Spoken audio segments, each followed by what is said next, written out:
or any African American or anyone a monkey, or I've never I would not disrespect any race like that. And his people know that. And you know what? He knows that too. He knows that deep down too. If I was to label him after any animal, it would be the rat. I wouldn't even label him after the great ape.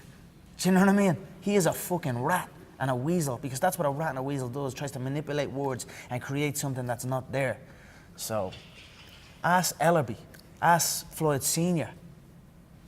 They know, you know, it's a weak move on his part to even try and instigate something, and something so sensitive. So, I mean, but that's the individual he is. He's a man who beats his wife in front of his kid. What can I say? All I can say is, I never spoke those things. That's it. I can't. That Jimmy Kimmel interview. That You're talking about Rocky yeah, III. What is that about? I mean, you asked me like, what would I beat Rocky, and I said, what Rocky? And then he said Rocky III, and I was like, Rocky III about the one with the gym, with the circus and the monkeys? Because he had a gym, he had a specialized gym built where the gym was like a circus, it was like a celebrity circus. There was clowns, there was all this type of stuff, and that's what I meant by that. And then he tried to twist and manipulate. But hey, all I can say, if anyone was offended, I apologize, but it was not meant in that way at all. He knows it. His people know it. It's a weak move on his part. It's a weasel move on his part. So I can do nothing but just carry on, and that's it. I'd be remiss if I don't ask you about Paulie Malignaggi, because I believe I was told it was right over there where he hit the canvas. What do you make? Is he trying to get a fight with you? Is that what is happening here? I mean, he's a guy that's at the end of his career. The game, I get the feeling he feels the boxing game has betrayed him. And now he's retired. He's done. I mean, I don't know what he expected coming in here after speaking what he was speaking. I mean, the things he was saying. And even still, I didn't disrespect him. I only released one picture. I didn't release no connecting to the face shots. I didn't release no footage of him getting slapped around, because he got slapped around, Ariel. He got badly slapped around. He was knocked down. The ropes kept him up multiple times. He was badly concussed. The sparring partners that were in the house were worried about him that night, saying he's incoherent, he's stumbling.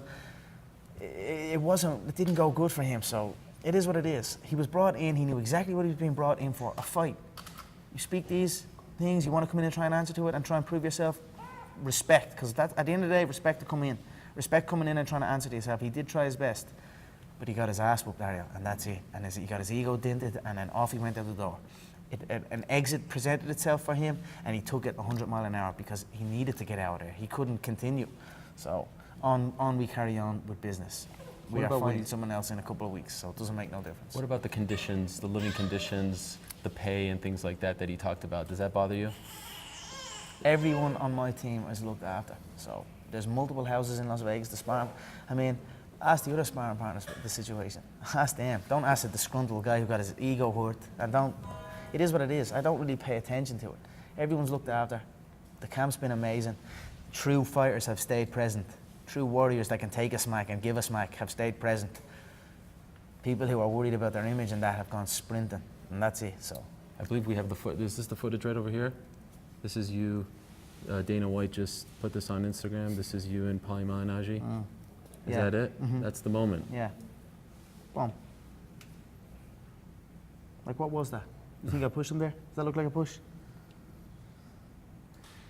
That did not look like a push. I mean, he was knocked down. And that's actually doing him a favour, because the shots before that, where he was rattled and stumbled into the ropes. Do you know what I mean? So him going on about all of this, in my mind, it was concussion talk.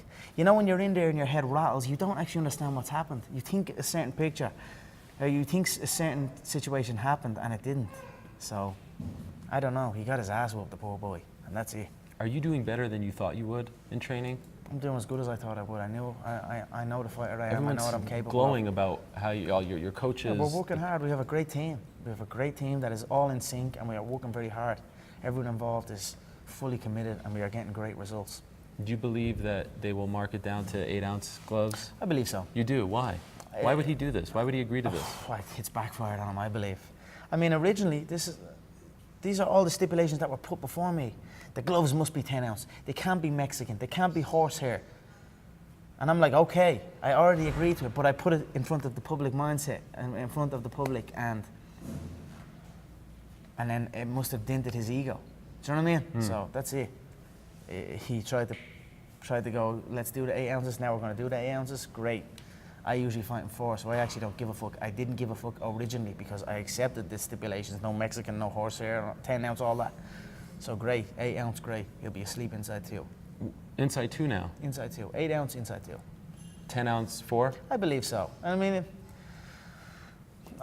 look, I'm just trying to be humble, not even giving, he's going to be down in the first. He's going to be down in the first, and the only reason he won't be done in the first is because, or he may be done in the first, but the only reason that he may survive the first is because he has 10 seconds, and there's no pounce. I can't pounce like I could in a mixed martial arts bout or a true bout. So, when you hear boxing aficionados like Max Kellerman say you're not going to land a punch, how do you react to that? The people, like today we posted videos of you hitting the bag, and it's all people saying, look how slow he is, he doesn't know what he's doing, look at this movement stuff. Do you enjoy that?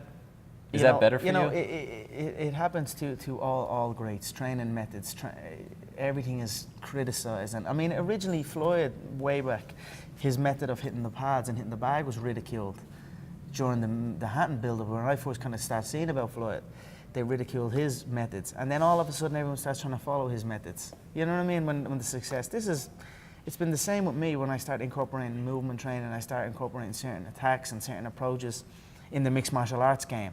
Ridiculed, it's a joke, a joker. How many times have I been called a joker, a joker? And then everyone starts following and trying to study. It's no different here. The boxing game are like, oh, he doesn't move this way, what's he doing, this, that and the other. They just don't understand, and when they don't understand, they just try and discard it. But thankfully, August 26th, there can be no running from it. So it will, the same thing that will happen that always happens.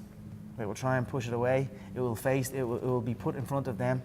Floyd will be slept, and then they will begin the studying process, and then the implementing process, and then I'm on to the next. Which is what?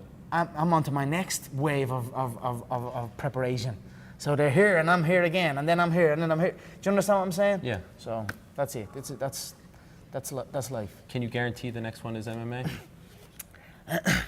December 30th. Yeah, that's what we're told? I believe so. December 30th. I believe so. We'll see. Who knows? But I believe so. Okay. Who will be sponsoring you for this fight? My sponsors, I have. We're keeping most of them confidential. We talked about Monster and Betsy. Yeah, Monster. I've re-signed. You don't want to announce yet? Yeah, I've re-signed with Monster Energy. It's great to be back partnered with them. And then BetSafe has been a new one that has come on board. And then that's it. We are currently working. But we are in no rush. I'm in no hurry to, I know my worth, and that's it. On my show, episode 300, you said you would make 100 million very soon, right? By the time this is all said and done, sponsorship, ticket sales, gate, how much do you think you will walk away with? I will clear the 100 million mark. Easy. 100%. Is it possible too? No. If it clears Pacquiao numbers, which it will, which in my mind it already has, it will be 100 million. Factor the gate, factor the merchandise sales, factor all the pies that I have my hand in. I will clear the 100 million mark. Okay, two last things. You are a historian. You were talking about Ali Inoki, like you just watched it. Have you allowed yourself, I feel like, especially if you pull off the impossible, right, the upset, if you will, people will be talking about this journey with great reverence, this particular fight camp. Have you studied, the build-up to Ali Frazier and Ali Inoki and some of the greatest? I've certainly watched Ali's build-ups and all his documentaries and movies and the books about him I've read. And what do you think they'll say about you in 50 years? I'm not quite sure what they'll say about me. They'll probably just say I'm a young kid who showed up when he said he was going to show up, and that's it. So I don't know. I don't really think about that. When you walk in here with the what I do know is, and that I just know that it will live on. That's what I do know. I cannot control what people say about me now or in the future, but I certainly know what I am doing and the stuff that I have done and achieved will live on long after I am gone. And then, so let me ask you this: when you beat Jose Aldo at UFC 194, you said you went from nothing to something to everything. If you beat Floyd Mayweather, that's more than everything. Yeah. What do you say then? I don't know. I'll have to think about that when I come back to you. Okay. But you know that you will win. Oh, 100%. Yeah.